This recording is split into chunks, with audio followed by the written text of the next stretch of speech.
You got an amazing background in the back here, Carol. Yeah, I know. Woo-hoo.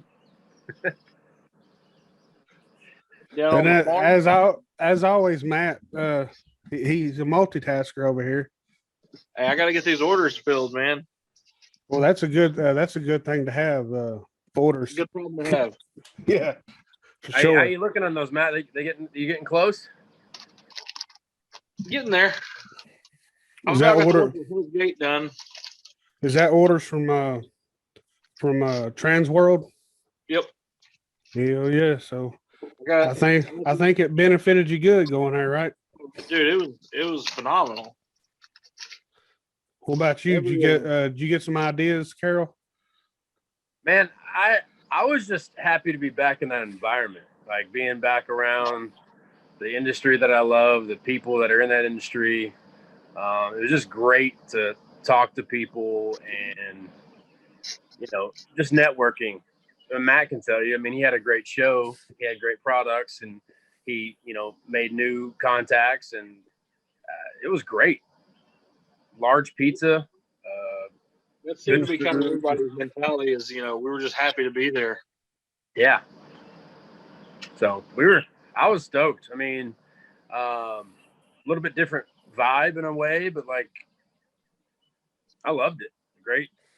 And I noticed that you was able to be an auctioneer, right? Yeah, it's the second time I've got talked into doing the auctioneer deal for the Haunted Attraction Association. So was you rapping? No. I'm actually pretty horrible at being an auctioneer, but they needed somebody to help out, and a lot of those guys, Dan Hauer, Brett Hayes, they're good dudes, and so yeah, auctioneer song, Carol. What's that? You need to learn the auctioneer song. Well, hey, that's for the guy that his kid drowned, right? Yeah. Mm-hmm. Yeah. A sad story. That's a little natural history right there, Jimmy. We can get into that another time. But yeah, I need to learn that, Matt, for next season, and just in case. Yep. Hey, Carol, can you do the auction again? Well, I'm planning on trying to make it up there, so hopefully that'll work out.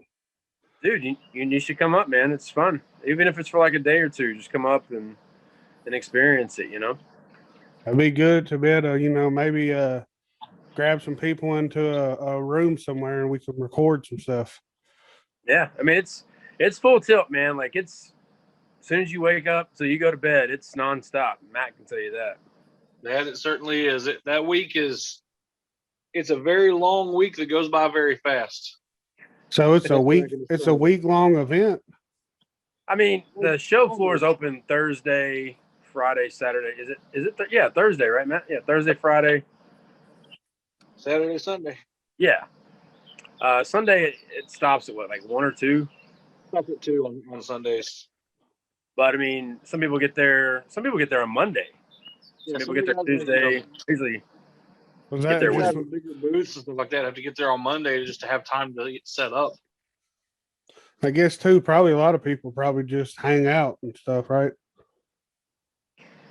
Sometimes, I mean, most people that are there for, business, and networking is part of it though, like hanging out and talking to people and picking people's brains. And there's a lot of deals that go down at the Marriott bar. Oh, wow. So, would that be drunken deals? Not always. Oh, okay. But there's a good percentage of those, I'm sure. Yeah, that's probably people that'll get drunk and spend a lot of money, huh? Hey, those are my favorite kind of people. Yeah, I'll buy 30. I'll buy 30 masks. all day long. All day. I'll give you a drink if you come to my booth. You tell them like, meet me at the bar. We'll talk business. I'll buy the drinks. I sold 4 masks at the bar. And then you could say it's a business expense buying them drinks, so you can just write it off. Yeah, I ended up selling 4 masks to a couple guys at the bar, like custom orders. So it worked out for me. Hell yeah. I think I interviewed because I don't know if y'all saw I was doing that Gym Jam here. It's the show where it's just me talking to random people. So I interviewed Jelly Roll's director of photographer. And, and he said he followed you. I told him about, if he ever gets into or anybody that needs masks. So, hey, maybe we get hit up. Oh, hell yeah. Are you a Jelly Roll or Haystack guy, Jimmy? More Jelly Roll nowadays. Don't forget your roots, son. Oh, I kind of fell off the wagon of Haystack, but I haven't listened to Haystack in such a long time, but I brought it back. I brought it back. Album. I know that Mac Million album like the back of my hand. Oh yeah, I got that on my YouTube music playlist. I listen to that from start to finish, and that's crazy because that's one of his albums' name is from start to finish. I just realized I said that, but now Jelly Roll though, I bought some tickets to. He sold out the Ryman Auditorium in 45 minutes. Wow. Yeah, dude is definitely blowing up, and I'm not talking about his belly. But anyways, so yeah, how was we got into a little bit, but what anything interesting? Did you see anything crazy at Transworld? Matt, you want to start that off? Oh, I didn't really get to see much of the show because I was there working the booth. But what I can tell you that I did see was a lot of the bigger vendors either didn't come or didn't bring nearly as large of a display as they normally do, which is good for us smaller vendors like myself because we were able to get the attention that we normally get overshadowed. Because Nevermore didn't come, and Nevermore usually has these huge facade that people will be looking at, and they're looking up at them, and they'll walk right by your booth. So it really benefited some of us smaller vendors that we didn't have those huge displays to compete against. And also, there were just some vendors, some veteran vendors that didn't come, so we were able to, fill the void for some of the stuff that people were looking for. Every vendor I talked to, that's a buddy of mine, said they did phenomenal, said they did record numbers, myself included. I was expecting to do better than I did in 2019 just because it's a return trip, but I could have never imagined how well I did. I took 82 masks with me. I think I sold 65. Wow. How many of the custom orders did you get? About 10. Oh, sweet. So well, hell yeah. So that means you went back that's always a good thing to go back with less than what you went with. I was hoping I could leave with an empty trailer. That was my goal. But, Well, getting close, man. Hey, more than half, right? Yeah. So, did y'all see anything that's going to be a game changer for this haunt season and on? I mean, there's some cool things like always. There's this ghost hunting app that LaFlamboy was pitching, and it's really cool. I like the idea a lot. So while you're waiting in line, you can use your phone and catch ghosts and stuff. That was really cool. I think it's going to be hard that you have to download the app while you're in line, and getting people to do that is, the more steps it takes for somebody to have to do something, the harder it is to get them to do it. But I really like the concept. I really like it. I mean, I was playing it. It was pretty cool. There was a flaming organ that everybody was talking about, which is not new. We've seen it before, but not at the show. Yeah. And, and everybody was kind of having some fun with that. And then there was an Exorcist bed prop that this company had. Yeah. And there was an actor on the bed, and she'd act like she was possessed, and it was going off and stuff. And people were taking videos of that left and right. Stormy Daniels was there. Talking about Donald Trump's love interest? Yeah, she just happened to show up on the mezzanine one night. I was like, wow, there's Stormy Daniels. And yeah, so that was a unique surprise. I guess it's not normal that a porn star former porn star. I mean, there have been different people like that in the past, but usually they're there for like purposes, like they have a booth or they're there promoting something. From what I gather, she was there with somebody she's filming some kind of reality show, and she was there with that person. I don't know the whole story, but she just happened to pop up, and I was like, wow, I'll be damned. There she is. Is she tall, short? What? I'm never really good at, like, when I meet somebody, I can't ever tell you like descriptive. For me to be really such a detail-oriented person when it comes to like haunted houses, like I want things a certain way. If I meet somebody, I couldn't tell you what they look like. Now, if it's somebody that I'm interested in, I can usually say, hey, yeah, she has this color eyes, she's like this hair color. But like, I'm not really good at. If somebody mugged me or something, or tried to, kill me, I wouldn't be able to tell a description of sketch. But you got this uncanny ability to do an immediate impression of anyone you meet. Yeah, I can do that. I can do that, and that's fun. And I did a few of those at Transworld. We actually, me and Erica, got to hang out with some of the crew from Epic Entertainment, and they rented out this the 360 rooftop bar or something. I can't think that's what it's called, and it overlooks the Arch in St. Louis, and got to meet some really cool people there, and did a few impersonations there, and that was fun. It's always a good time when I can do an impersonation of somebody. So what impersonation did you do, or one of them? Just some people that we were okay. No, no, I want somebody doing an impersonation of me. That's what I'm waiting on. Well, hey, didn't I think a memory popped up and you shared of Erica dressed up as you. Dressed up like me, yeah. He did that was true. fake beard, the 3 buttons deep, yeah. Would she like take a picture and send it to you? Well, they used to do this thing when she worked with 13 she worked with 13th Floor. They would do like Bosses Day or around Halloween or something. So they would all dress up as like somebody in the company or their boss or whatever. And so I guess she decided that she was going to dress up like me, which is pretty funny.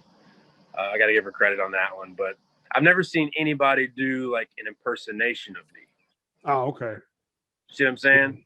Yeah. I've seen people dress like me, but I've never seen anybody legitimately do a Carol Moore impersonation. I'm open for it. I want to see it. But so if you got one out there, I've done an impersonation of your coach walk. Well, yeah. There are people that have done like certain things, but I've never seen a full-on impersonation of me. Anecdotal impersonations. What's that? Most of us do anecdotal impersonations. Yeah. Where if we're telling a Carol Moore story, we've got certain aspects of it that we'll throw in, like the coach walk or coach walk. I'm curious. Here's the coach walk. If you ever see Carol doing this walk towards somebody or something, get out of the way because he's pissed off. Oh.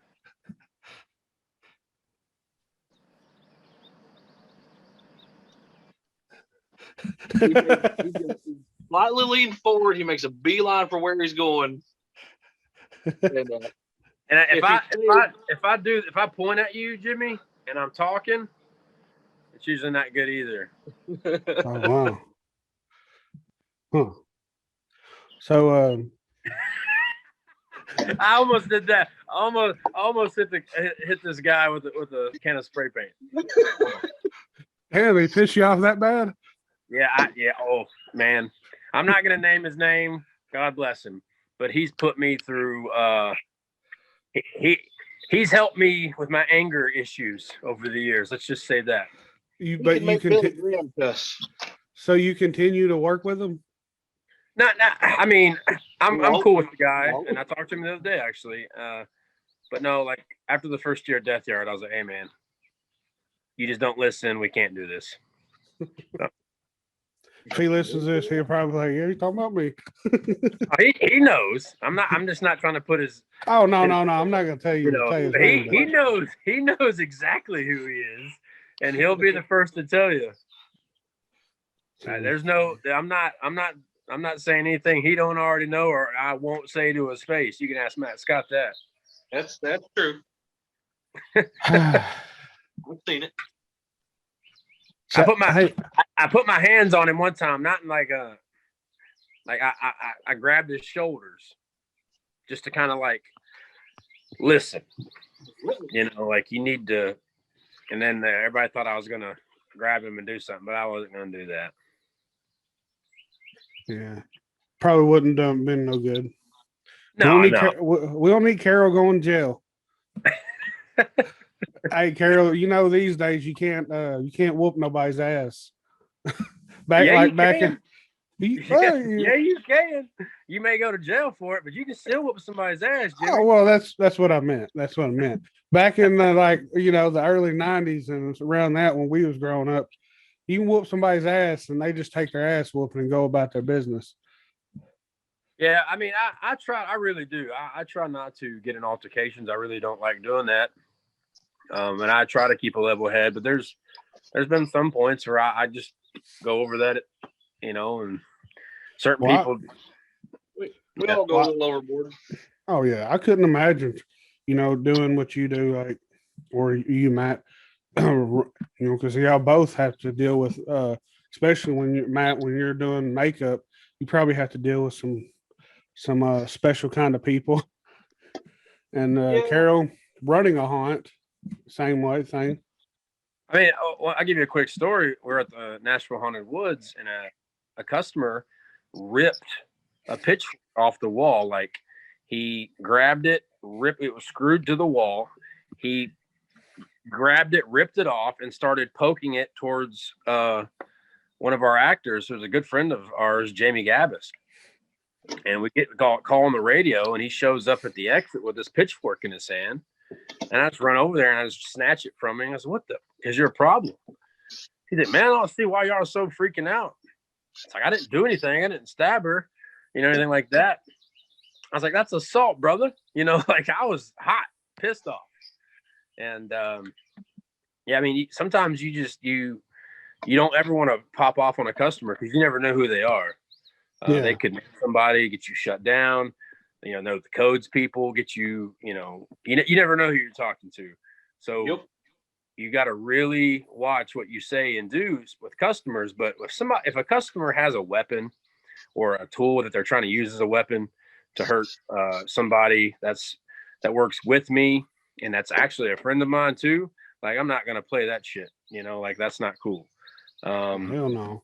I'll take that. I'll take that all day long. I'll eat crow all day long. If something bad happened because of that, I'm not going to let somebody, their safety come into play because some idiot customer. I'm not going to do that. No. I don't know why in the hell he would think he can just go through and take a prop anyways. Man, there's people feel entitled. Once they pay that money, man, a lot of times they feel entitled that they can do whatever they want. Or I can touch the actors. I paid my money. Like, no, like that's not part of it. And same thing with that same year, we had a guy running around the haunted house grabbing our females' private parts. And we get a call on the radio. Yeah, we got the cop and we arrest him. And he had his kids with him. Wow. And he grabbed one girl that was underage. So the cops are there. We're filling out a police report and everything. And he was intoxicated. But he had to call his wife to come get the kids. And on the statement, he said that Donald Trump told him to do it.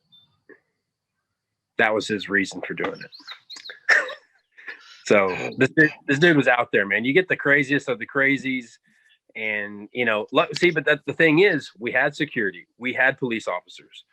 Like, you can't prevent everything from happening, but what you can do is, if something does happen, you can take care of it immediately and get it resolved, and that's what we did both times. In the words of Marty Fife, you nip it in the bud. There you go. Nip it. Damn. So he probably got some jail time out of that, right? I think so. And the last I heard, it was this was a few years ago now, but the mom of that young girl, they took him to court and kept it going, because it's ridiculous, man. You can't be doing that. If he went to jail for that, then he probably got some hands put on him for sure. Yeah, I mean, it doesn't matter. You can't use intoxication as an excuse, but definitely not. You got your two young kids with you having a fun time at a Halloween event, and you're gonna go off and just do that. It's just stupid. Father of the year, right there. Yeah. That's only. Talk about the entitlement stuff, man. When I was working at Ripley's in Gatlinburg, that was all the time. I would hear people like, "I'm on vacation. I can do what I want." Like, no, there's still rules. What the fuck? Hey, what happens in Gatlinburg stays in Gatlinburg, man. What the hell? No, what happens in Gatlinburg gets you put in county. That's what happens. Yeah. Wow. Especially get the ones that have been getting, the free moonshine samples all day, and they're just hammered. And I'm gonna go through a haunted house, and I'm gonna prove how much of a man I am. That's definitely the only not only, but a big downfall of being an actor or owning a haunt or anything like that, dealing with drunk people. I mean, I remember one time at Monster Mountain, I got a call that this lady was being really just like an asshole to actors. She was cussing them out. She was like getting in their face. So I make my way up to the top, and I get to this where she's at, and it was a lady that I see at Shoney's all the time. She was the manager of a Shoney's. Wow. And I was like, hey, I can't remember her name. We'll just call him Linda. I was like, Miss Linda, you need to calm down. She goes, you don't fucking know me. You need to get out of my face.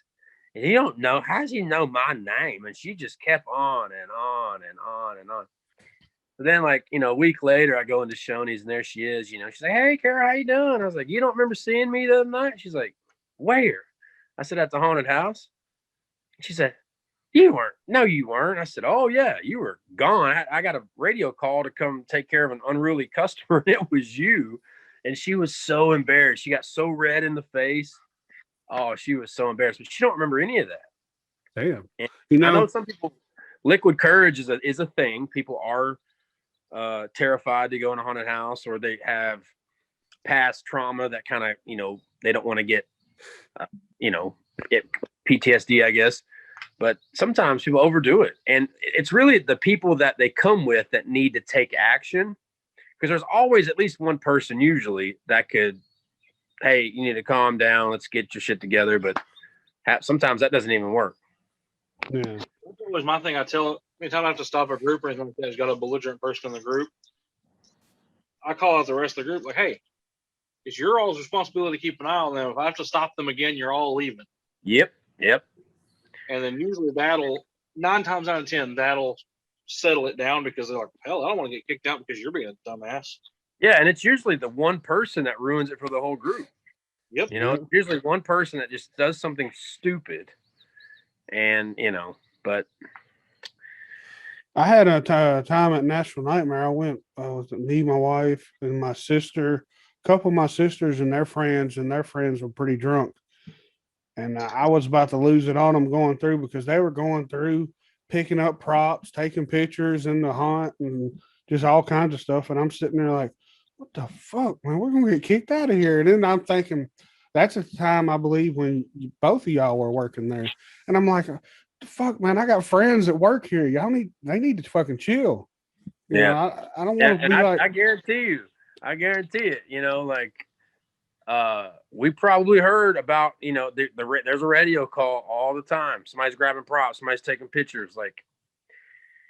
And if you get an overzealous security person, oh man, that escalates the situation. So, Yep.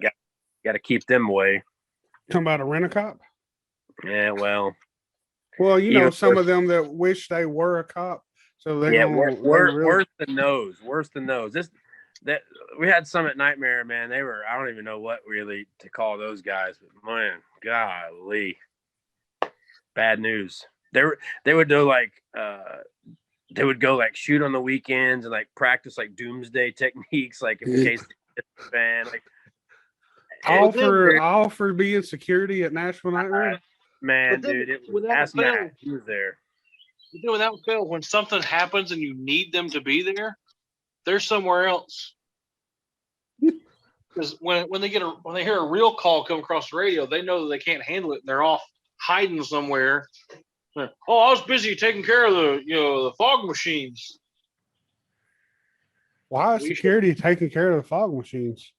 Exactly. I think there's people for that.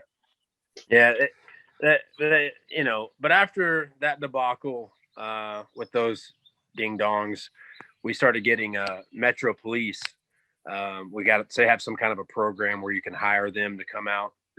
And for the most part, those cats are pretty good. Some of them thought it was just going to be like a gravy job, come out there and sit in their cars. Like, no.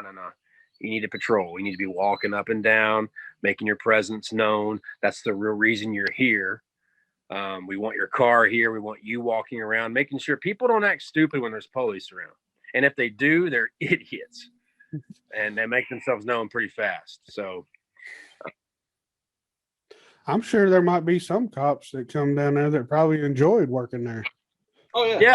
Yeah, we had a few of those. I mean, we had a few of those at the woods, too. Some guys were like, man, because, if we were kind of slow, I'd say, hey, man, you want to walk the show and make sure, you don't see anything weird or odd. And he's like, yeah. And they'd come out and they go, oh, my, man, I've never seen anything like this. Like, it's crazy.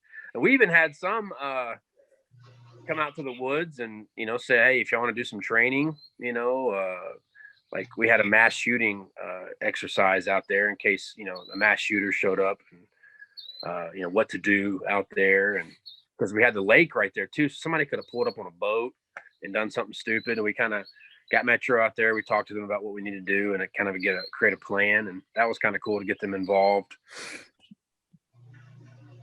But yeah, it sucks that you got to do that. You got to talk about mass shootings, stuff, because that's always a possibility. Nope. That's pretty cool to deal with. I say they probably liked it too because it was, it's like a little city set up in there. So. Yeah. They talked about it. They never did this. They talked about coming in and bringing like SWAT training in, and I know I think they've done that actually at Monster Mountain in the past, because Monster Mountain was set up straight up like a real town when it was up and going. And but yeah, I mean, you get them on your side. It's good to, you never know. You get the help the fire department out, help the police departments out, and show them that you're not, because we still have that stigma of being bad people. Haunters are bad people. They they're just trying to make a buck and leave. That we're just I fight with that every year, man. Yep. Hey, why did Monster Mountain shut down? Were they not doing good? Monster Mountain's owners decided to basically kind of retire from haunted houses. It was really stressful on them. They told me that after me and Brinkley and some of the other guys left, that was more weight put on them. They had to build everything, and a lot more stuff was on their plate. And I think after the state came in and told them they couldn't do certain things that made Monster Mountain really unique and cool, like took her out the underground tunnels. A lot of their fire had to be eliminated, certain things like that. And they were just like, it's not, we're done. It's ran its course. A lot of people don't know this, but we actually a few months back looked into opening Monster Mountain back up, and it was not in the cards from a county perspective. it's been closed so many years now. The grandfathered in clause had basically expired, and just things, the zoning was going to be an issue. And so, yeah, we looked into that, and it just wasn't feasible. Yeah. So we were going to try to open it back up, Jimmy. We were going to try to revive Monster Mountain, but oh well. I guess it couldn't be Monster Mountain if it was in a different location, huh? Yeah, that's kind of what we talked about. And I'd reached out to the owners and I said, hey, because it'd kind of been eating at me. And I said, I'm just going to ask them. And they were like, hey, we're on board. If you want to, we kind of had an agreement. And I was like, well, let me see what I can do. I went up there, we walked it. Me and Erica went up there and walked the place, kind of got a game plan together, was talking to some of the old workers that were worked up there. Even talked to my old business partner and very good friend, Brandon Brinkley, about going back up there. And it just, we're like, okay, things were kind of on, surface level looking good. And then you dig a little deeper and realize that, a lot has changed since it was open, and just wasn't in the cards. So, and I kind of made a decision that, could we open Monster Mountain somewhere else? Yes, but I don't think it's going to have the same flair that it did right there at that location. So I think Monster Mountain, for the most part, is probably gone forever. At least in that sense. I always wanted to kind of do like a side attraction. So say like if we had a haunted house, I'd like to name one of the houses, Monster Mountain or something like that, just to kind of, kind of do like a tribute haunt. But yeah, man, it's kind of sad because that's where I got started. And that's where I met a lot of people. That's where I met Matt Scott. That's where I met Jason Cottrell, TD. Brandon Brinkley is who took me up there to work in 1999 as an actor. So like Monster Mountain is where I got started. And the idea of bringing it back to life was really cool. But, it's not happening. Does the people that own Monster Mountain, do they own that land? Yeah. Okay. It's just the damn county is just being dicks about it, huh? Yeah, I mean, and I understand there's a lot more houses around that area now than there were. There are a lot of nice houses, a lot of custom built homes. It was kind of a nuisance to people while it was open.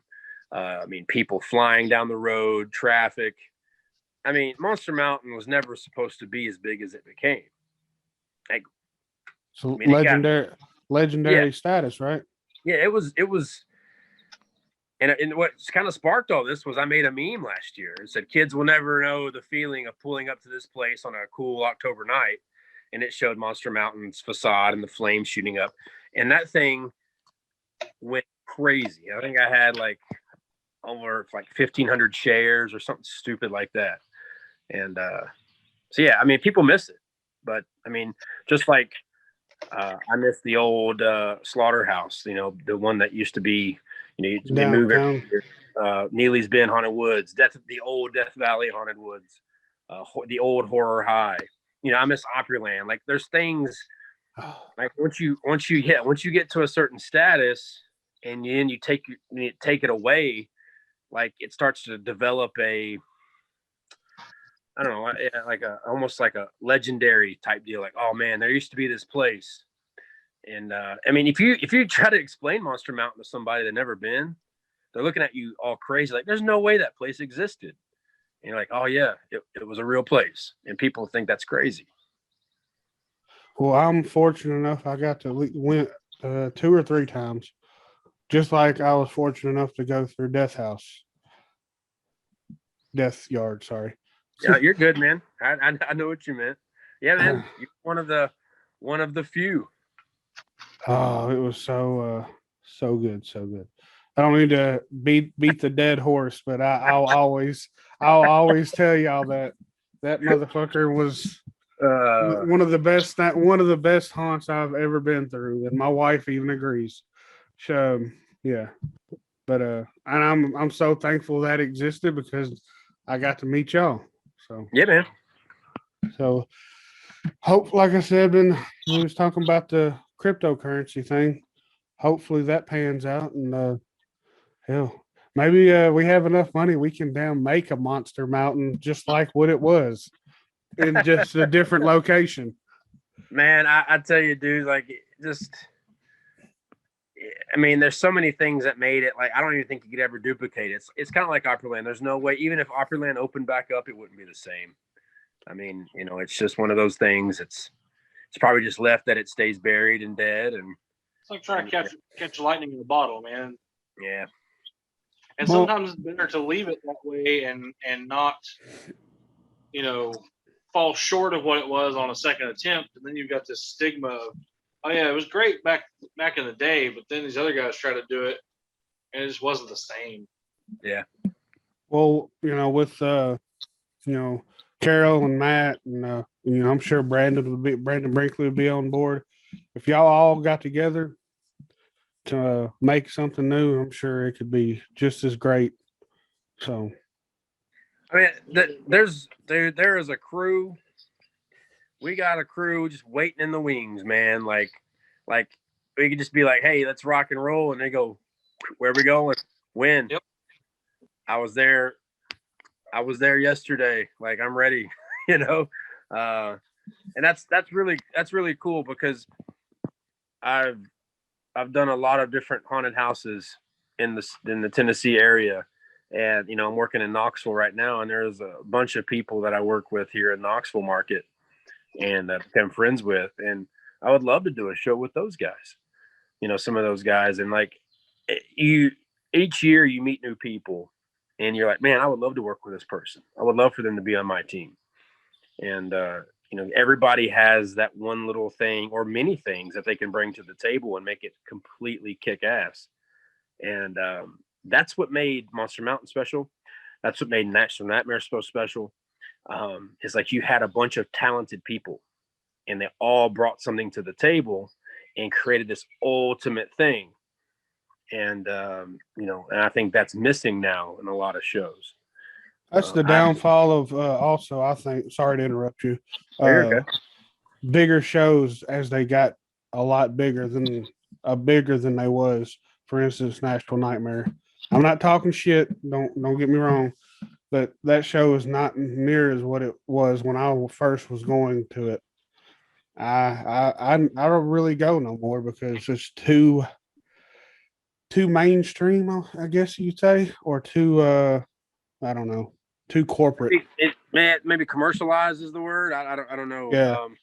It's hard when a show gets to that size to keep the heart and the passion that a smaller show or a show like an up and coming show. It can even be a big show, but a show that's in its first few years of everyone's got that fire and they're hungry to do something cool and something people hadn't seen before, and then it's really easy sometimes when you get to that level of success to kind of just go, all right, we're here, and it's easy to become complacent. And I'm not saying that's what they've done there, but it's just I think a lot of the heart is gone.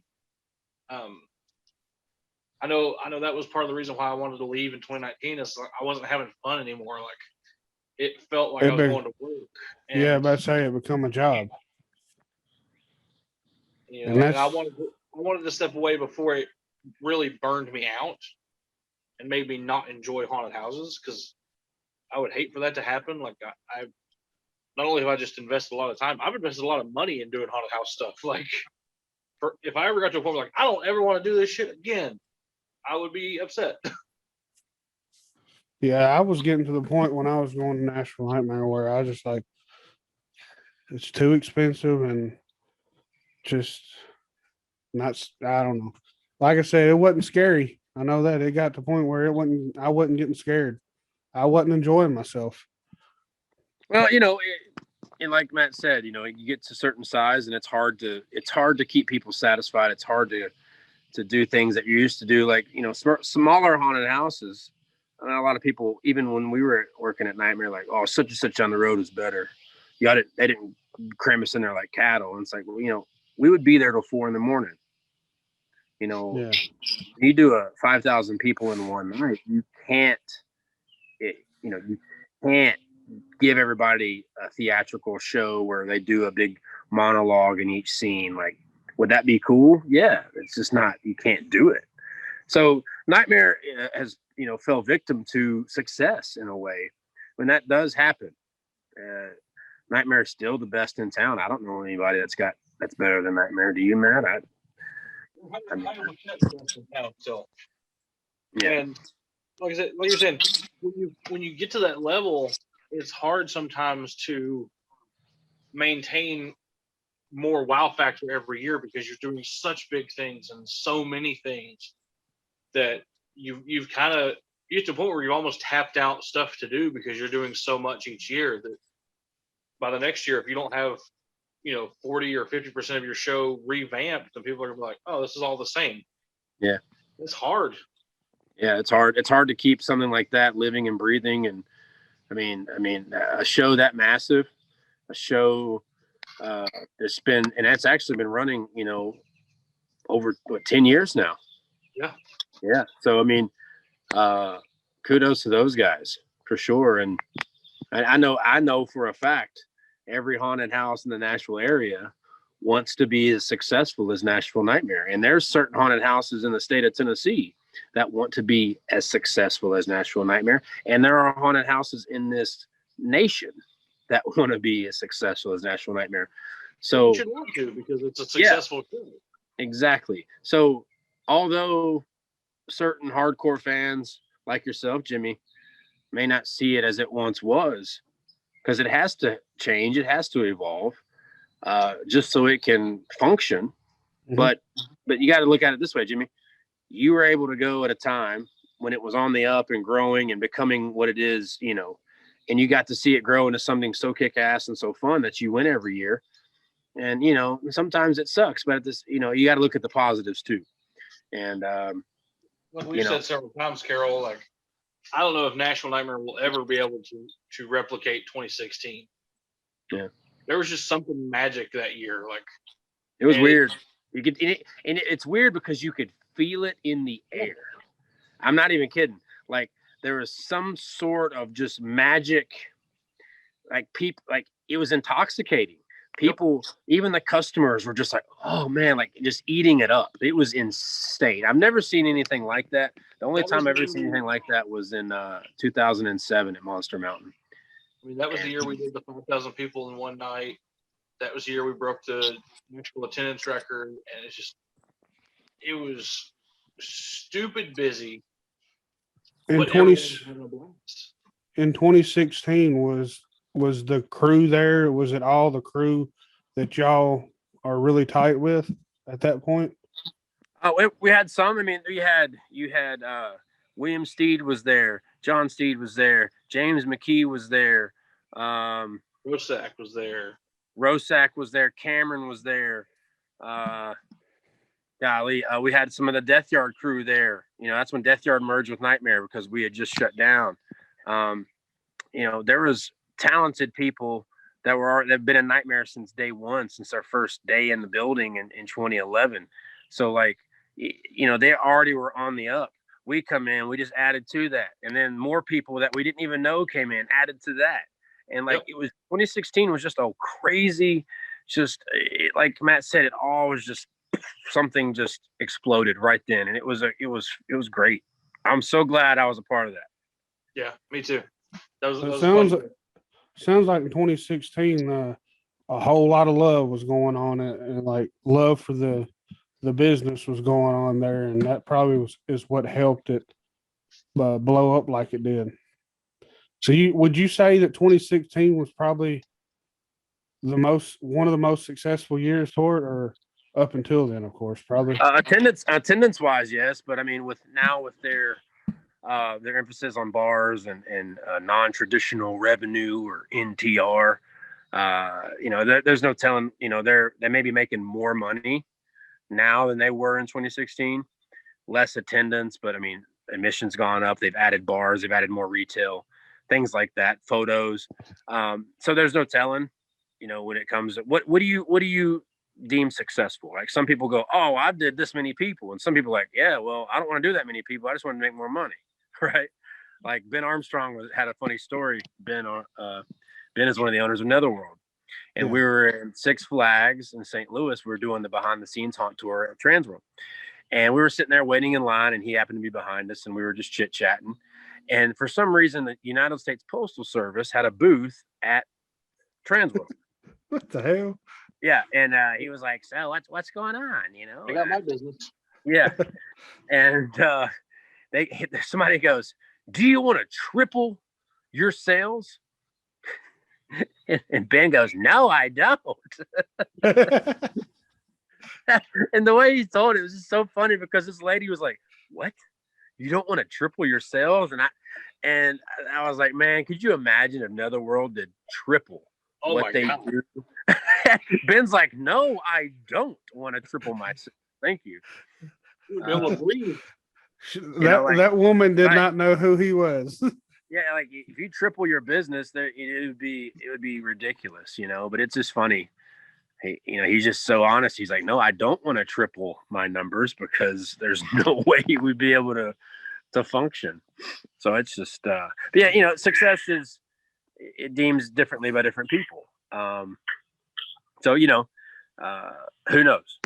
But I know that National Nightmare was a great experience for me, and it's still one, I think, if not the best show in Tennessee, to be honest.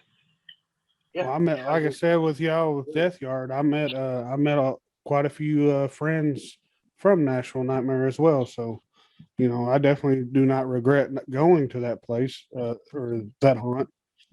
But it's just one of them ones that just don't do it for me no more. Well, maybe you give it another shot this year, man, and give it a shot and see how it goes. And guys, sorry if you lose me on this thing. It's getting dark out here in the country. You're gonna no, it's still see you pretty damn good. Still see me good. Yeah. What was I wanting to say? Oh, one thing I message y'all all the time about is would love to get Ben on the podcast one day. Yeah, well, good luck with that, man. That dude is he's a busy man, and I don't even know if he does a lot of that stuff, to be honest with you. Yeah. Ben's a very private guy from what I've gathered about him. Yeah. Well, maybe we can get lucky one day. I would love for Ben to come out with a book about the history of haunted houses and just like his experience. Cause like even just chatting with him, we were in line for 2 hours at this haunted house behind the scenes tour in St. Louis. And he was just on and on and on and on over the years about all the haunt tours he's been to. And he has a story for every haunt he's ever been to. Talking about how he, when incognito, like wore a disguise to go to one haunted house because they supposedly didn't want Netherworld there or something. I don't know. It's just, he's got these crazy stories, and I had an idea, I think about a year or so ago, to do a documentary about the history of modern haunted attractions. Yeah. He should narrate. In all my spare time, I'll get on that. Yeah, in your spare time. Yeah. Hey, I gotta, I'm right there with you, Matt. Those 2 apps I'm trying to get off the ground, and that restaurant, and what else do I got going on in my spare time? Oh yeah, the junk business, and I don't know, my vintage clothing. Yeah, I'm with you. I got what you're saying. So how is the junk business going? I do about 1 or 2 a week on average right now, because I'm not really promoting it though. Yeah. I don't. It's hard to do junk removal when you're in Knoxville working at a haunted house, and people are like, "Hey, I need some stuff moved to Nashville," and I'm like, "Well, sorry." But I think I'm really going to start focusing on that this winter once the haunted house is over. Start focusing on it more, and I really like doing it. It's fun. I get to save stuff from. Yeah, that's what I was about to say. That's like a haunt porn enthusiast is. Yeah, what is it? Another man's junk is another man's treasure. Yeah, I've always lived by that motto. But I like the idea that we can upcycle this stuff, because it's just going to go to the dumpster. It's going to go to the landfill. And so, I don't know if you saw it, but I took a bunch of packing and moving supplies and turned it into a mine shaft at the haunt I'm working out here in Knoxville, and it looks. Yeah, I think you sent. Didn't you send pictures in the chat? Yeah. Yeah, man, that was wow. Yeah, I mean, when I tell people what it's made out of, they're like, "No way!" I'm like, "Oh yeah." So it's crazy. So, damn, I was thinking of something. I was wanting to talk a little bit about, because I know it's what we got about 2 months before the Camp Nightmare. Yeah. Is it Camp Nightmare? That's right. Yeah, the Camp Nightmare event. You know, it's funny you say that. We're actually going up to the camp, not this weekend, but next, to do some filming for like a promo stuff. And we got 2 guys, and they'd have a drone, so we're gonna get some really cool footage. And I think I heard Jason may have been roaming the woods up there next time we go up. So we'll see. We may have some Jason footage. So man, yeah, I'm excited. It's gonna be a fun time, dude. It really is. I'm hoping that the event goes well. I know we'll have fun. I'm sure there's going to be some hiccups as everything, first event. But I usually try to have everything figured out. No, the last event that I did like this was my Jaws party that I had. And unfortunately, I didn't plan on the projector. The projector was warm from being there during the day. And then for some reason, it turned really cold that night. And the projector started to condensate, like kind of get on the screen. So it was all fuzzy and stuff. So we had to keep wiping the projector down. And then we were using a PlayStation as a Blu-ray player. And I guess since Jaws is a long movie, so we weren't messing with the controller, it went into sleep mode. so right as Chief Brody goes, "Smile, you son of a," and then the whole thing cuts off. And then somebody in the water goes, "What happened to the shark?" And I was like, I said, "Are y'all for real? Y'all never seen Jaws?" And there were people that never seen Jaws. And that's the same time also that somebody doo-dooed in my floor of my house, and my dog stepped in it, and it was a whole nother fiasco. But That was the last time we had a party or an event like this. So hopefully that doesn't happen again. I'm gonna do on the floor, girl. Hey, at least it ain't at your house this time. So. Oh yeah, I mean, but dude, that was that's probably the most fun I've had, because it was I fell down the blow up slide.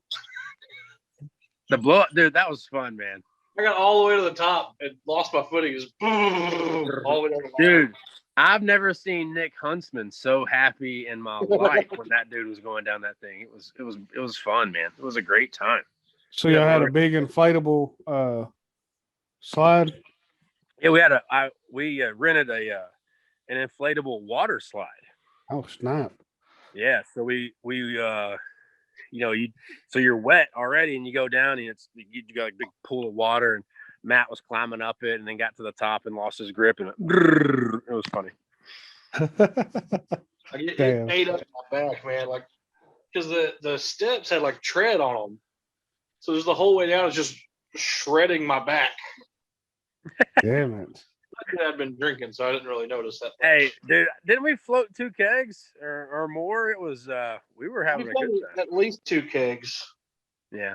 Oh damn! Is this going to be a alcohol thing too? Yeah, we just added that we are going to have a cash bar for people that are maybe wanting to partake.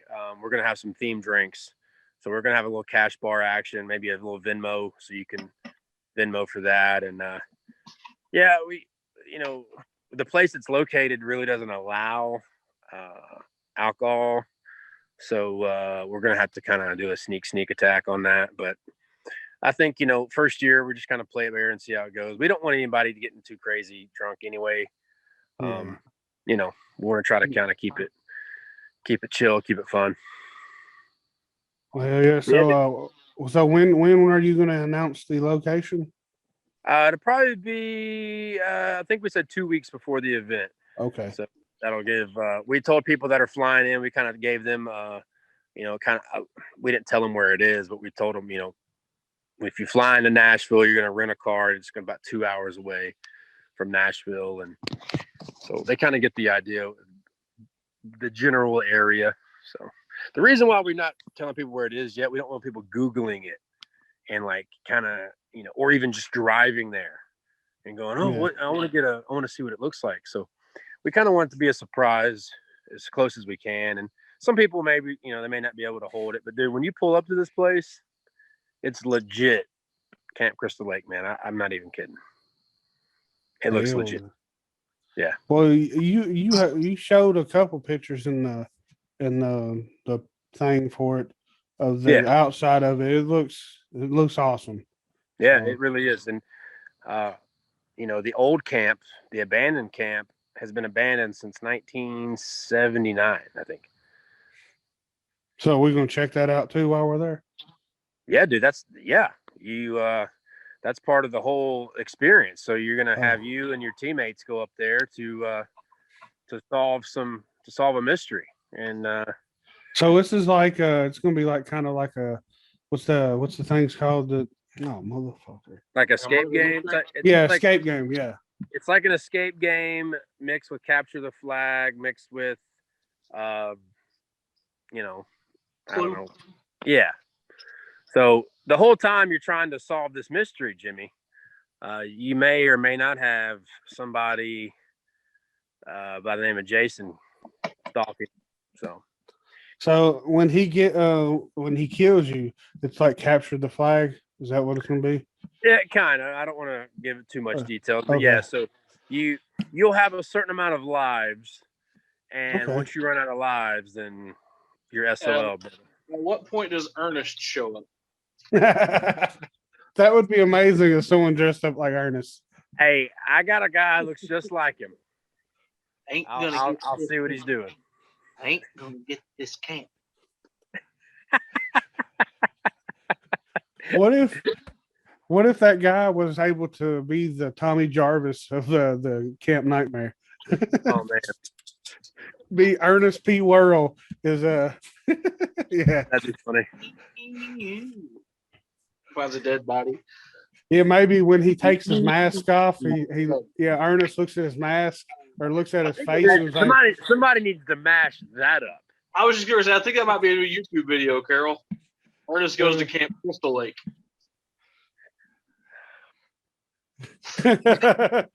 Hey, that would be a great short. Jimmy, have you ever seen Ernest Goes to Shawshank? No. You look that up on YouTube when you get a chance. It's one of the funniest things I've ever seen. It's pretty funny.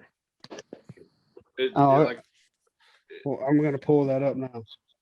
So I have it. Talking funny. Oh, that's great. Yeah, let's go to Camp Crystal Lake. That needs to happen. Oh man. Oh Lord, I got it pulled up. Okay, I'll check that out when we get done. But yeah, man, this was fun. It's been a while since we got to do one of these, and well, I was thinking over the weekend we had Memorial Day cookout here at the house, the family. We got the fire pit and everything in the backyard. We should do a in-person haunt roundtable soon. Up here at the house, we'll do the fire pit. Hell yeah. Yeah, we have to do that. We need to do it. We need to get Jimmy up to Nashville when I'm actually around, so we can hang. Have some brewskis. Talk about haunted houses. Yeah. Hey, that's what we need to do, Matt. We need to do a hot chicken challenge too while we do it. Whew, yep. I have not yet. I have yet to have a Nashville's hot chicken. There it is. There it is. Here first. I will bring my own gallon of milk. It ain't that bad, is it? Well, we'll plan on it then. We'll do it. And of course, yeah, we'll do it soon.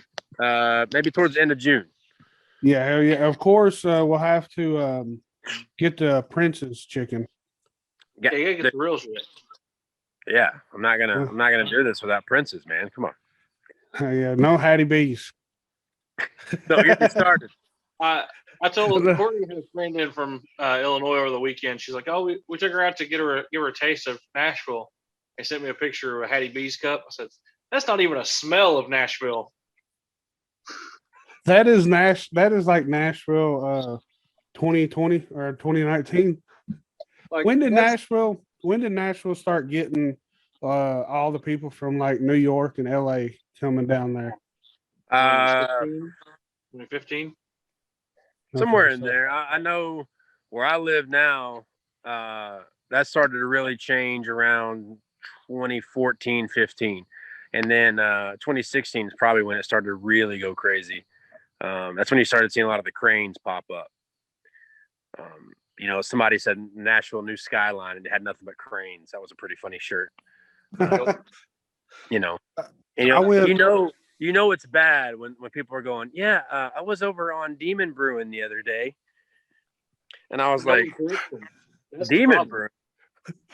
They talk about Demumbria? Yeah. Demon Brewing. I think it's Demon Brewing instead of Demumbrian. There's a problem. Or Brealey Parkway. I was on Brealey Parkway. They learned that from their GPS because that's how the GPS pronounces them. Yeah. Or I was over on Hickory Boulevard. Oh yeah, which one? There's more than one. I love telling people that Old Hickory Boulevard intersects itself. Oh, hey, people shit themselves when they hear that. And I tell you, you really mess with them, Jimmy, and just tell them that you climb Mountain Juliet. Oh fuck, that would be great. Hey, go climb Mountain Juliet and talk to me. They'll be looking everywhere. I was like, where's Mountain Juliet? Yeah. I knew a guy at school who Mountain Juliet. Oh man. Hey, I'll tell you what though, I've lived a lot of places. I can say that now. And Nashville's my favorite. Tennessee's my favorite. And I'm glad to be back home. So I know why people want to move there because it's great. So I love it so much. I got Tennessee tattooed on me. Damn it, man. And that right there says white boy. Well, you're not a Tennessee Vol fan, are you, Jimmy? No, I don't watch football. I still like you. So that's good. But if you're a Vol fan, I wasn't gonna give you too much crap.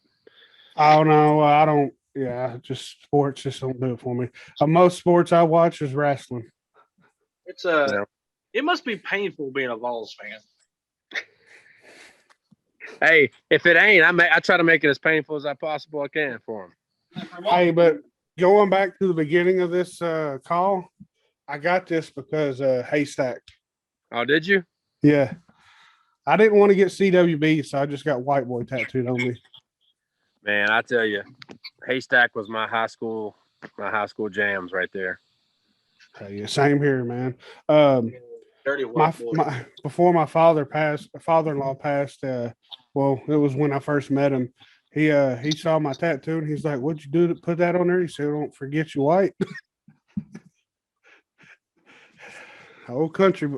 He is from like the True Mountains, like not True Mountains, but Copper Hill.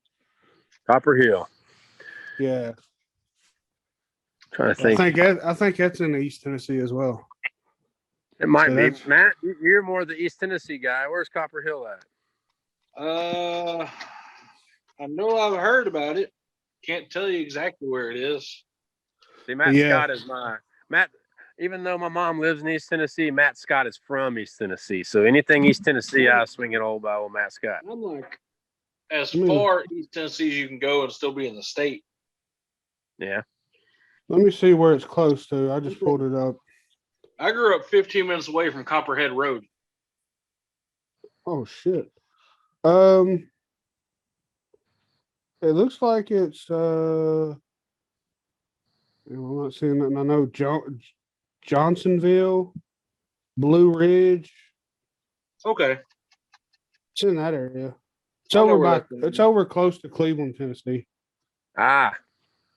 Yeah, Cleveland is south of Knoxville, right, Matt? Because Cleveland's between Knoxville and Chattanooga. Oh yeah. Okay. Old Cleveland. But yeah, that's where he grew up, was born and stuff. So yeah, he gave me hell about it when I first met him about my tattoo.